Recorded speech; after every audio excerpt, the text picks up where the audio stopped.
In the programme this time, noise pollution leaves one woman at her wit's end.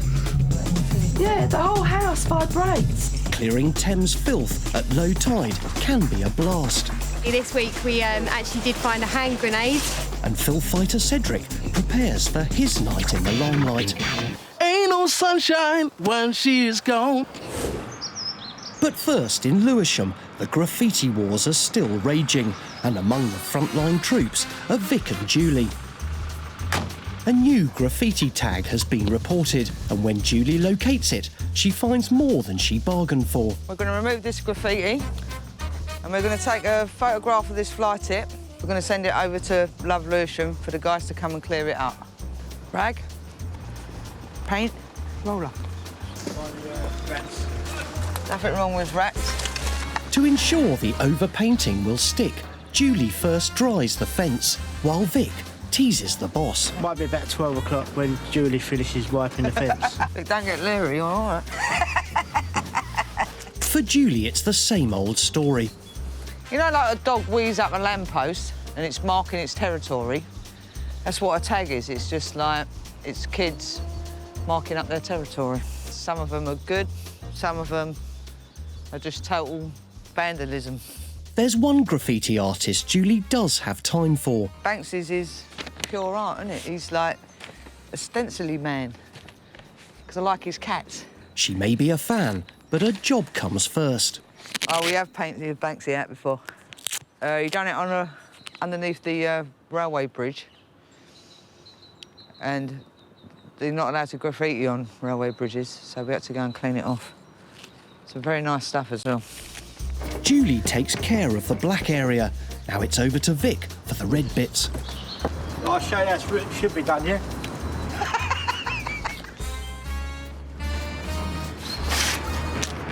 Julie prepares to do some graffiti of her own.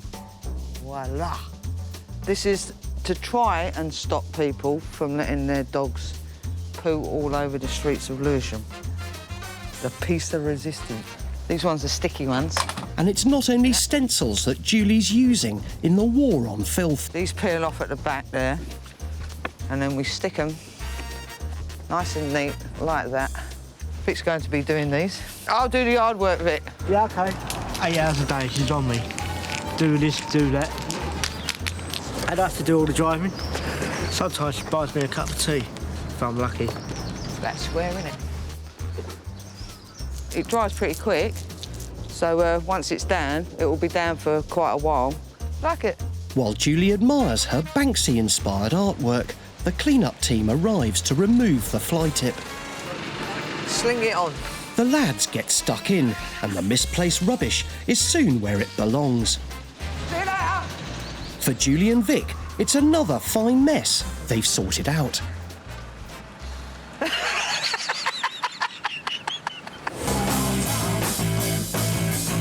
Single father and bass player Steve Tiller is a rocker by night and a rat catcher by day. This morning, he's returning to a Berkshire house with a rodent problem. This is one of my houses that I've looked after for some time now. It's a big sort of country house. Each have their own set of problems, usually rats and mice out in the countryside, so we're going to go and check the baits and have a look and see what's been going on.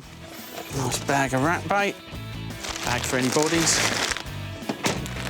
This house, great though it is, and it's nice and wood-cladded, the problem is that we had rodents coming into this wall. At the bottom there are a number of air bricks, and as you can see, there's a nice big hole there where someone's put some piping in. Rats and mice will find that easily, especially in a countryside location. They can get in the tiniest of gaps. Time to check the bait boxes he laid before. Here we can already see there's foliage sticking out, so there's probably some mice that have been nesting in here. Yes, that's right. They've come in, found the food source and decided not to leave. Unbeknownst to them, the food source that they've chosen will, of course, kill them. Steve thinks the culprits are mice, but what if there are rats here too? I mean, rats will eat their own young and old when they've not got enough food, so a mouse wouldn't be any problem to them whatsoever. Whatever the species of furry foe, Steve offers no quarter and redoubles the dose before heading for the next battlefield. Contrary to first impressions, Steve is in fact an animal lover. I like the old animals, the horses, it's nice. I like rats and mice, but they just don't need to be in people's houses. Right, this is the stable feed room. Let's have a look. That feels like it's full up with something, but probably not bait. Mice and what have you have been going into this one, keeping themselves nice and warm, along with the poison, which they've obviously found quite tasty. Just because Steve calls it rodent poison doesn't mean only rodents will eat it. That's why it's designed to have a delayed effect. All rodenticide will have a 3-day time from consumption to death. Gives the rodents time to come in and take the bait, and then they will tend to go off, and on the second day, wherever they're nesting, much like us, if we feel ill, we go home and have a lie down. They'll do exactly the same thing. They'll return to wherever they're nesting. 9 times out of 10, they should die there. All bait, as you will see here, is dyed blue. If, God forbid, a non-target animal was to get hold of it, i.e. a dog or one of the horses or something like that, the animal's mouth will be blue, so you'd immediately be able to identify if the animal's taken poison. And if it has, then you take it straight to the vets. You've got 3 days to deal with it, and the vet would usually give them vitamin K1 if it's an anticoagulant rodenticide to get rid of the problem. Before he leaves, Steve checks the last of the bait trays he laid on his earlier visit. You can see quite clearly where they've eaten the snails out of the shells. Both rats and mice will eat snails, and French people. But it seems one dinner guest may have overindulged. And there's one not looking a picture of health, unfortunately. Shows the bait's doing its job. It looks like Steve's winning the war against the mice, and these horses will soon have their food to themselves. Low tide in East London, and a group of volunteers are preparing to clear rubbish from the shore of the River Thames. This site is actually where Michael Faraday did his experiments about electricity. Team leader Amy Kellish knows that fly tipping is the cause of most of this mess. There's an awful lot of litter down there. Some really huge items like scaffolding rigs, some big tyres, and also the general smaller rubbish like plastic bottles, etc. The event is organised by an environmental charity working to bring London's waterways to life. There's one item that turns up all the time. Tyres are a really big problem because they're very costly to dispose of, and unfortunately they do often end up in the rivers. But they must tread carefully, as some items are more dangerous. This week we actually did find a hand grenade. Sometimes find things like guns as well and shells, in which case we always have to contact the police, cordon the area off and obviously make sure no one goes near it and the police come down for us and pick it up. It's hard work and sticky going. So what's in it for the volunteers? Well, it's a bit of good exercise. It's nice to feel I'm making some sort of contribution. I think more people should do it, though, because it's quite a therapeutic thing to do. People used to come down here for the day and have fun. You know, deck chairs, families. Once collected up, there's an ingenious method of taking the rubbish away. They're going to lash it together and put a float on it, and then the Port of London Authority at high tide, they come up and with a ship with a crane on it and pull up the rubbish and put it onto the boat and then take it away and dispose of the rubbish. Thanks in part to these volunteers, the River Thames is cleaner now than it's been for decades. Got loads done today, so it's brilliant. Thank you very much. It's got muddy, they've got a bit dirty and smelly, but they've done a fantastic job. All the rubbish is now sorted, we've got a lovely clean beach. Get down here with a sun lounger, lovely. Today finds Ipswich clean-up team Sam and Cedric on leaf clearing duty. There's a very bad bit down here, actually. See, if you've got a pushchair or a wheelchair especially, that's pretty bad, so we'll whip this out of the way. Right, let's grab the tools and get going. Yes, mate. It's time to work, but Cedric gets the short straw, or broom. Sam just gave me a broken broom. Well, how come you give me a short broom then, Sam? You're shorter than me. When Cedric isn't sweeping leaves from the street, he's sweeping fans off their feet. He's the singer in a band. You looking forward to the gig tonight then, Cedric? Yes, mate, yes. Yeah? Got Yes. many people going? Yeah, there's going to be a lot of people down there. What's your band called? It's called Cedric's. Cedric's? Yes. So you're not the main man at all? Yes. If I say I'm with the band, do I get free drinks? What about autograph? Yeah. Really? I'm signing autograph, mate. Really?